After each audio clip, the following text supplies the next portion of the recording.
Nous voici dans ma pièce préférée de cette ravissante galerie vue d'ici de Durage, où nos amis Philippe et Chantal Artidor ont eu la générosité de me laisser décorer et occuper tout l'espace, sauf leur chambre évidemment, comme si j'étais chez moi.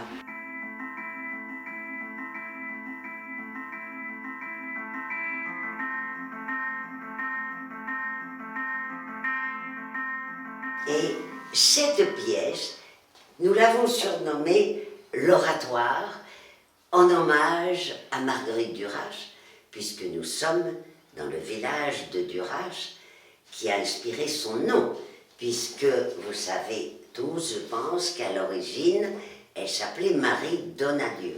Et comme elle a vécu une partie de son enfance ici, avec ses parents instituteurs avant de partir en Indochine, eh bien, dès qu'elle a publié ses premiers livres, elle a pris le nom de son village, qui est aujourd'hui célèbre par son très beau château qui est à 200 mètres d'ici. J'ai passé des heures et des heures sous le soleil ou sous la pluie pour créer 12 photomontages complètement différents les uns des autres. Alors mes photomontages, de façon générale, je veux dire, pas seulement ceux de Marguerite, j'ai commencé à les créer il y a des années, à chaque retour de reportage, pour exorciser la douleur des guerres, de tout ce que j'avais vu. Parce que dans les guerres, je photographie toujours la douleur, le deuil en noir et blanc. Parce que je trouve que c'est beaucoup plus pudique et beaucoup plus fort. Pourquoi ai-je commencé à m'entourer de fleurs nuit et jour, surtout de lys odorants?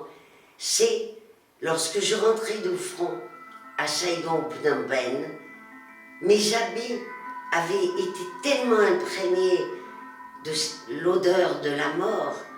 C'est pourquoi je demandais toujours à mon cyclopousse de m'arrêter à chaque soir en rentrant du front au marché central pour acheter des brassées de lys et de tubéreuses, les fleurs odorantes que l'on réserve en Asie aux grands enterrements, que je rapportais et dont j'inondais ma chambre pour justement contrecarrer l'odeur de la mort.